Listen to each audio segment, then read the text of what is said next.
Good morning guys, welcome to my Sunday. अभी 10 नहीं बजा है। मैं इसलिए बोल रहा हूँ 10 नहीं बजा है क्योंकि अभी 9:50 हो रहा है और मैं अभी 10 मिनट पहले ही उठा हूँ। मैं सबसे पहले अभी ये कपड़े हैं कुछ, उसे धोने में देना है तो उसके लिए आया हूँ और उसके बाद फिर नहाने जाऊँगा। आज थोड़ा स्लो रहेगा मॉर्निंग, तो let's start.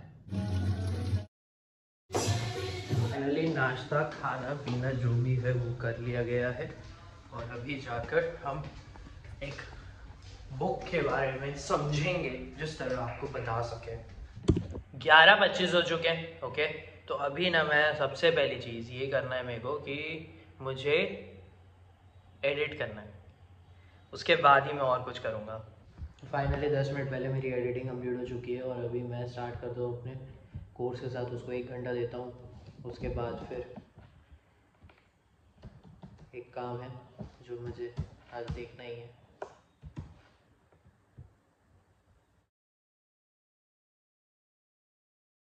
Where is that book?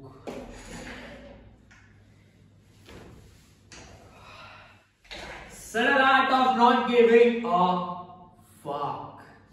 इस बुक के बारे में ही पढ़ना था ना। देखिए, समराइज करते हैं। जो मैं बताने का इच्छुक हूँ वो मैं बताता हूँ और आपकी काम की भी चीज़ जो होगी वो मैं ज़रूर बता दूंगा। अभी तो पहले मेरे को खुद को पहले एक बार रिवाइज मारना पड़ेगा, देखना पड़ेगा कि क्या क्या मैं आपको बताऊँ।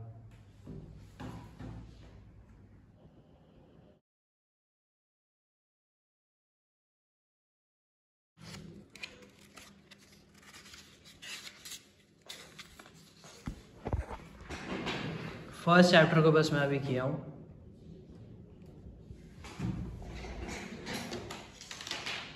और फिर आकर अभी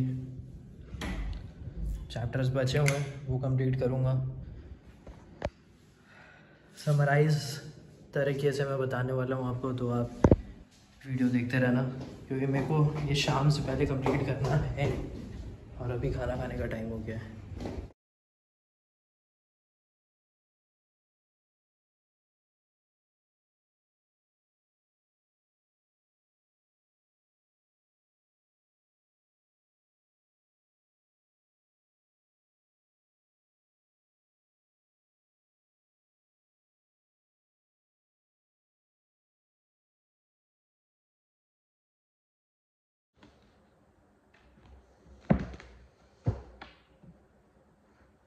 फाइनली जो मुझे लिखना था वो मैंने लिख लिया है और पहले मैं एक बार बस फॉर्मेट कर देता हूँ कि कैसे आपको बताना है।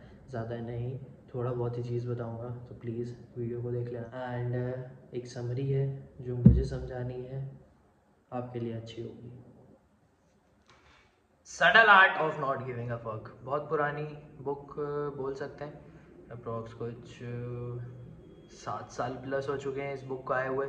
एंड मेरे को अभी ये जब मैं बुक क्लब में गया था ना फर्स्ट टाइम पे, और जब मैंने बोला था तब मुझे इस बुक को रीड करने के लिए दिया गया था।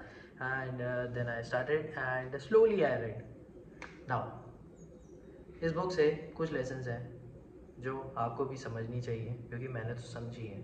और सबसे पहली चीज़ ये है, इसमें आता है कि डोंट ट्राई। अब डोंट ट्राई से मतलब ये है कि ये इस बुक में ये समझाना चाहता है कि जो हम हर चीज़ों में ज़्यादा ध्यान देते हैं ना, बिकॉज ऑफ डैट हम अपने लिए ही प्रॉब्लम्स क्रिएट करते हैं। जितना उस बारे में हम कम ध्यान देंगे ना वो ज़्यादा अच्छा होगा। देखो, एज अ ह्यूमन हमारी एक नेचुरल चीज़ है कि हम जो छोटी सी छोटी चीज़ भी है ना उस पर भी हम ध्यान देते हैं और यहीं पे हम फेल होते हैं, हर बार फेल होते हैं। वी हैव टू प्रैक्टिस कि हमें किस चीज़ पे ध्यान देना है और किस चीज़ पे ध्यान नहीं देना है, तभी हमारी जो लाइफ है वो बहुत ज़्यादा अच्छी होगी। तो इस बुक में यही समझाया गया है कि जब तुम अपने लाइफ पे ध्यान दोगे, तुम चीज़ों को समझोगे कि किस पे मुझे ध्यान देना चाहिए, किस चीज़ पे ध्यान नहीं देना चाहिए, तो तुम्हारी लाइफ जो है वो बहुत अच्छी चलेगी। इसमें छोटी छोटी स्टोरीज़ हैं जो बताती हैं कि यार कोई इंसान जब सक्सेस नहीं था तब भी उस पर ध्यान नहीं रहता, मतलब कि फ़क नहीं दे रहा था। उसके बाद फिर जब सक्सेस आ गया उसके बाद भी ध्यान नहीं दे रहा था। देन जो उसकी लाइफ है वो अच्छी चल रही थी। तो फर्स्ट चैप्टर टेलिंग यू कि भाई तुम वर्क करो अपने आप पे, तुम समझो चीज़ों को कि किस पे तुम्हें ध्यान देना है और किस चीज़ पे तुम्हें ध्यान नहीं देना है। अब भाई हम हैं तो ह्यूमन ही, और ह्यूमन डेफिनेटली कहीं ना कहीं पे फेल होते ही हैं। इसके लिए स्ट्रॉन्ग माइंडसेट डेफिनेटली चाहिए तो चाहिए, और इसका सिर्फ एक ही इलाज है कि हमें ध्यान नहीं देना है, स्ट्रॉन्ग माइंडसेट चाहिए। सेकेंड चीज आती है कि यार पेन, सफरिंग। इसमें एक बुद्धा की स्टोरी है जो मैंने अपने पुरानी वीडियो में बताई हुई है, तो आप जाकर मेरे पुरानी वीडियो देख लेना। Buddha, story of a Buddha something ऐसा मेरा एक टाइटल होगा, तो प्लीज़, क्योंकि उसमें यही समझाते हैं कि जो बुद्धा रहते हैं वो जब पैदा होने वाले रहते हैं उनके पिता ने बहुत सुख सुविधाएं रखी रहती हैं, बोलते हैं कि इसे खुश रखना है, इसे कोई दुख दर्द नहीं दिखना चाहिए और हमेशा खुश रहे। बट जो बुद्धा रहते हैं वो अपने बचपन में ही घर से भाग जाते हैं देखने के लिए कि क्या होता है वहाँ पे बाहर पे, क्यों इतनी बड़ी बड़ी दीवारें हैं। जब वो देखते हैं तब समझ में आता है कि लोग रोते भी हैं, लोग दुख में भी रहते हैं, कमी रहती है, सड़कों में सोते हैं। उसके बाद वो एक दिन भाग जाते हैं, फिर वो खुद भी सारी चीज़ें फेस करते हैं, पेन, सफरिंग, स्ट्रगल, रोना, सब चीज़ें।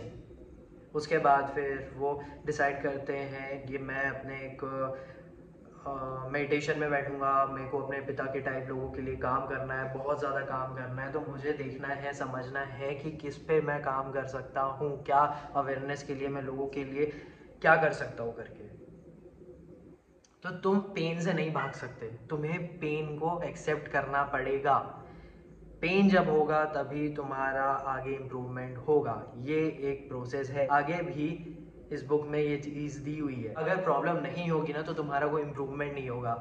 और आज की जो प्रॉब्लम है तुम उसको एक्सेप्ट करोगे, तुम उस पर ध्यान दोगे, तुम उसको सॉल्व करने का ट्राई करोगे, तभी तुम्हारा जो फ्यूचर है वो बेटर रहेगा। Your pain, your struggle, your suffering determines your future. तो प्लीज अंडरस्टैंड दिस। हर चैप्टर में छोटी छोटी स्टोरीज हैं, ओके। थर्ड थिंग, और वो है वैल्यू ऑफ सफरिंग। अब वैल्यू ऑफ सफरिंग का मतलब ये क्या है? हर एक इंसान सफ़र करता है और हर एक इंसान उस चीज़ को चूज़ भी करता है कि उसे किस चीज़ के लिए सफ़र करना है। हर एक इंसान का एक ड्रीम होता है जो वो अचीव करना चाहता है, और उसके लिए वो डिसीजंस भी लेता है कि यार अगर सफरिंग होगी तो करेंगे, अगर स्ट्रगल होगी तो करेंगे, पेन होगा तो करेंगे, प्रॉब्लम होगी तो सॉल्व करेंगे सब। तो वैसे ही एक इसमें एक स्टोरी है जापान की वर्ल्ड वॉर 2 के टाइम की, ओनोडा की स्टोरी है, जिसमें वो चूज़ करता है लॉयल्टी, सफरिंग अपने किंगडम के लिए। ओके, उसके बाद फिर वो उसकी सफरिंग है जो वो चूज़ कर रहा है। कोई ट्रैवल कर रहा है, कोई अपने लिए काम कर रहा है, कोई अपनी कंपनी के लिए काम कर रहा है, जो भी सफरिंग आ रही है, जो भी स्ट्रगल आ रहा है वो एक्सेप्ट कर रहा है। तो तुम्हें चूज़ करना पड़ता है, तुम्हें एक्सेप्ट करना पड़ता है वो, क्योंकि तुम्हें अपनी लॉयल्टी शो करनी है, तुम्हें उस चीज़ के लिए काम करना है। एक और स्टोरी है इसमें जो कि है रॉक स्टार की स्टोरी, वो भी मैंने पुरानी वीडियो में बताया, तो प्लीज़ आप जाकर देख लेना। इसमें यही बोला जाता है कि आपका जो वैल्यू सिस्टम है ना, वही आपका मैट्रिक होता है जो मेजर करता है आपके डिसीजंस को, आपके वे ऑफ लिविंग को, आपके परसेप्शन को। आपका जैसा वैल्यू सिस्टम होगा, जैसे आप वैल्यूज़ बना रहे हो, वैसे ही आपकी लाइफ चलते जाएगी। तो प्लीज़ आप वो वीडियो भी जाकर देखना। रॉकस्टार वाली एक स्टोरी है कि आपका वैल्यू जो है वो डिटरमाइन करता है आपके परसेप्शन को, आपके लाइफ को। एंड ओनियन है, सेल्फ अवेयरनेस का ओनियन है जो कि आपको ही समझना है। जब जब वो ओनियन जो है ना वो पील ऑफ होगा ना, तब तक आपको चीज़ें समझ में आती रहेगी, और डीप जाओगे और डीप समझ में आएगी। अब सफरिंग चूज कर रहे हो तुम, प्रॉब्लम चूज कर रहे हो, you are responsible, you are always choosing it कि तुम्हें क्या पसंद है, तुम्हें क्या पसंद नहीं है। अगर तुम किसी चीज़ के लिए जा रहे हो तो सफरिंग को तुम चूज़ कर रहे हो, एक्सेप्ट कर रहे हो, तो वैसे ही तुम्हें अपनी प्रॉब्लम्स को चूज़ करना पड़ेगा, तुम्हें अपने प्रॉब्लम को समझना पड़ेगा। अगर तुम उस प्रॉब्लम को, उस सफरिंग को चूज़ नहीं कर रहे हो और तुम सिर्फ अपने आप को घुसा दे रहे हो उस चीज़ पे, या तुम पे कोई उस चीज़ को थोप दे रहा है, तो भाई तुम उस चीज़ को एक्सेप्ट नहीं कर रहे हो और फिर वो तुम्हारे लिए ही प्रॉब्लम है। तो इससे अच्छा ये है कि भाई तुम चीज़ों को समझो और तुम चीज़ों को एक्सेप्ट करो, तो वो तुम्हारे लिए बहुत बेहतर चीज़ है। तुम एक्सेप्ट करोगे तो तुम उस चीज़ पे और अच्छे से काम करोगे, क्योंकि तुम इंटरेस्ट के साथ तो कर रहे हो, तुम उसे एक्सेप्ट भी कर रहे हो। तुम चूज कर रहे हो तो तुम रिस्पॉन्सिबल हो अपनी लाइफ की हर एक चीज़ के लिए, तुम रिस्पॉन्सिबल हो। एवरीथिंग इन योर लाइफ, तुम्हारा जो डिसीजन बनेगा उसके लिए, तुम्हारे फेलियर होंगे उसके लिए, तुम्हारा सक्सेस होगा उसके लिए, एवरीथिंग।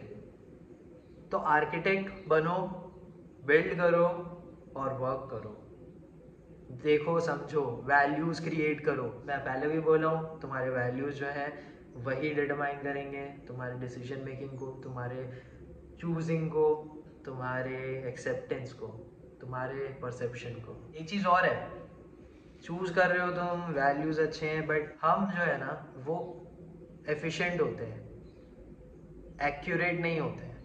गलती हो भी सकती है, गलती नहीं भी हो सकती है, तो इस चीज़ का ध्यान रखना।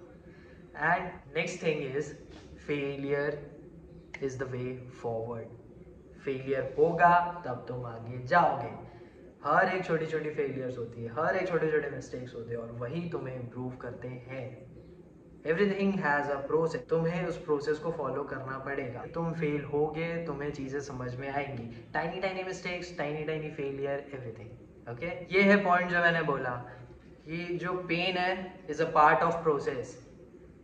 पेन नहीं रहेगा तो तुम कुछ समझोगे ही नहीं, क्योंकि दुख, दर्द, पीड़ा जो बोलते हैं ना, वही तुम्हें इम्प्रूव करती है। खुशियाँ कितना इम्प्रूव करेगी तुम्हें, पेन, सफरिंग यही इम्प्रूव करेगी। भाई ये बुक यही समझाती है, एक्चुअल में यही चीज समझा रही है ये बुक। अब लास्ट जो चीज है वो ये है, इंपॉर्टेंस ऑफ सेइंग नो। ना बोलना भी बहुत अच्छी चीज़ है, ना बोलने के लिए स्ट्रॉन्ग मेंटालिटी बहुत ज़्यादा ज़रूरत है। तुम्हें आर्किटेक्ट बनना पड़ेगा, तुम्हें ट्रस्ट बिल्ड करना पड़ेगा, तुम्हें अपना एक स्ट्रॉन्ग माइंडसेट बिल्ड करना पड़ेगा।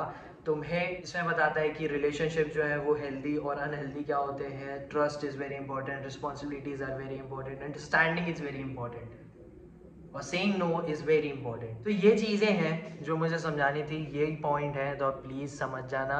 एंड ये बुक का यही समरी है जो मुझे लगी है कि ये आपके लिए इम्पोर्टेंट होगी, वो यही है। ओके, अब 5 बजने में अभी 10 मिनट है और मुझे जाना है बाहर, क्योंकि मुझे बार बार फ़ोन आ रहा है यार दोस्तों का, और मुझे अब वो उठाना पड़ेगा।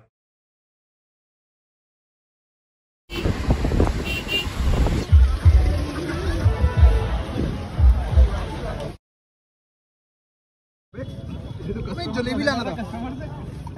ये दुकान इसी की तलाश में हम आए थे भाई। ये तो इतनी तलब है ना, नई जगह एक्सप्लोर करना। सब पालक नीचे खाएगा, पालक भाजी सब बनवा के खा सकते, एक प्लेट। उन लोग वहाँ क्यों वेट कर रहे हैं? बैठ के खाना। अब ये दोनों बैठे हुए हैं। ये है सेक्टर 4 में शॉप। अब दुकान का नाम नहीं मालूम है हमें, कुछ नहीं पता है। ये इलेक्ट्रिकल फोटोकॉपी जो है, उसके बाजू में ही है कॉर्नर की शॉप, तो आप आकर देख सकते हो। ये बैठा कर खिलाते हैं। तो गुपचुप अच्छा है, उसका चना अच्छा है। मेन मैदा सूजी का जो होता है उसका मिक्सचर का है ये। इसका का बहुत शौक आ रहा है कि व्लॉग में आओ।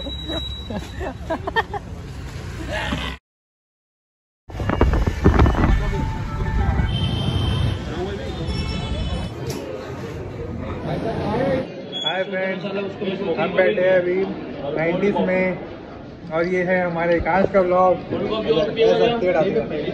क्या गुड्डू, कैसा लगा आपको आज का भोजन? आपको कैसा लगा ये कांच? Don't be so formal. आपको कैसा लगा आज का भोजन? Not so good. बाय भाई, अपन फिर मिलेंगे कल या परसों। चलो, ये अच्छी बात है कि जैसे ही आया हूँ घर और बारिश शुरू हुई है, जस्ट अभी घर आया हूँ।